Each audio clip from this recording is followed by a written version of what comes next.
Pagpalang araw po sa ating lahat. Ako nga po pala si Angel Jan Agner at welcome po sa aking Day 100 Daily Devotion ni Pastor Russell Ocampo.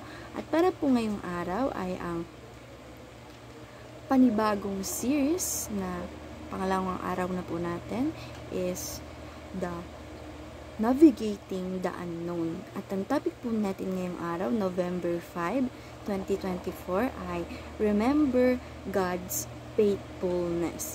At ang scripture po natin ngayon ay Psalm 77 verse 11 to 12. I will remember that it's of the Lord. Yes, I will remember your miracles of long ago. I will consider all your works and meditate on all your mighty deeds. Sa Tagalog naman po, aking gugunitain ang mga gawa ng Panginoon. Oo, aking aalalahanin ang mga kahangahangang gawa mo noong unang panahon. Ako'y magbubulay-bulay sa lahat mong mga gawa at magmumuni tungkol sa iyong mga gawa.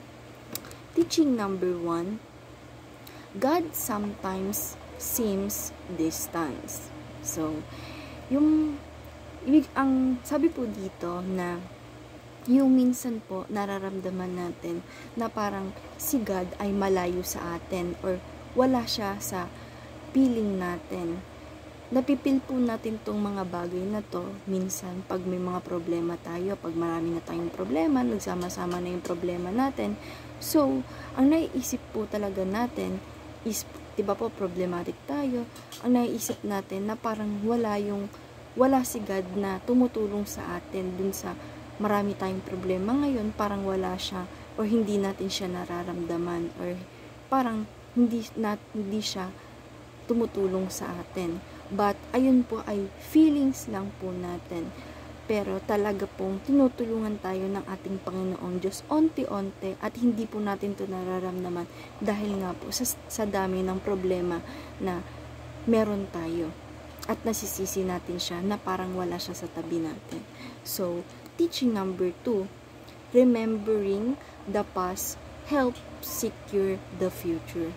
So, dito po ang sabi na pag inalala po natin yung mga ginawa ng ating Panginoong Diyos na binigay niya po sa ating blessings nung mga nakaraan pa, nung mga dati pa po, dito po natin or ito po ay makakatulong na masecure natin yung future na meron tayo, na yung future na kasama natin si God, na alam natin na kasama natin siya.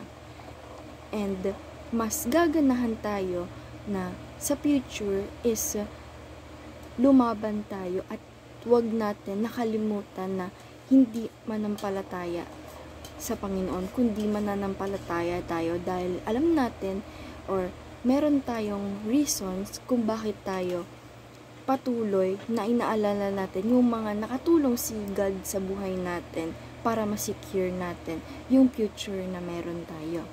And teaching number 3, the Bible is God's record of faithfulness. So, ang sabi po dito na pag tinignan po natin yung Bible, makikita po natin yung lahat ng bagay na ginawa ng ating Panginoong Diyos na faithfulness. Makikita po natin yung mga pagtulong niya po sa iba't ibang tao, and makikita din po natin dito na lahat ng sinasabi o ginawa ng Panginoong Diyos ay ginagawa niya po talaga at tinutulungan niya po talaga tayo. Binibigyan niya po tayo ng solusyon sa lahat ng problema natin. Kaya po, huwag po nating kakalimutan na at magtiwala sa Panginoong Diyos na yung pag may problema tayo ay tutulungan niya tayo dahil talagang ang Panginoong Diyos po ay makikita natin na siya po talaga ay faithful. Kaya huwag po nating kalimutan na magtiwala at manampalataya sa ating Panginoong Diyos. And application, number 1, remember God's presence is not about feeling. Sabi naman po dito na alalahanin natin na ang ating Panginoong Diyos po, ang presensya niya po is not about feelings or dun lang sa nararamdaman natin, kundi yung God presence is mararamdaman po natin ito in action kapag po may problema tayo. And minsan makikita po natin na yung ginagawa natin is ito na pala yung solusyon dun sa problema natin. At ito po yung solusyon na binigay ng ating Panginoong Diyos. And hindi po natin siya mararamdaman through feelings po natin. Dahil alam po natin na lahat tayong tao ay may iba't ibang iniisip na negative and positive. But yung God's presence ay makikita natin siya through action na tinutulungan na pala tayo ng ating Panginoong Diyos. And application number 2, remember God's past faithfulness. Sabi naman po dito na alahanin po natin yung lahat ng mga panahon, dating panahon pa po na ginawa ng ating Panginoong Diyos.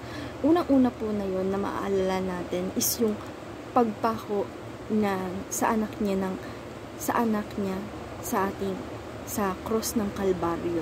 Doon pa lang po makikita po natin na ang ating Panginoong Diyos ay napaka-faithful sa atin.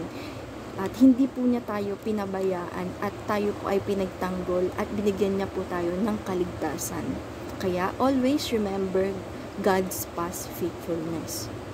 And application number 3, remember God's work as record in the Bible.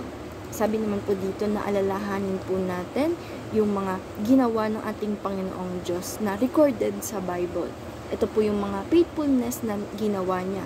Kaya nga po, pag nakita natin yon na faithful siya, then, kung faithful po siya dun sa Bible, and faithful din po siya sa atin, dahil po ang ating Panginoong Diyos, lahat po ng pinangako niya, ay tinutupad niya po. And ayun lang po ngayong araw. Maraming salamat. God bless.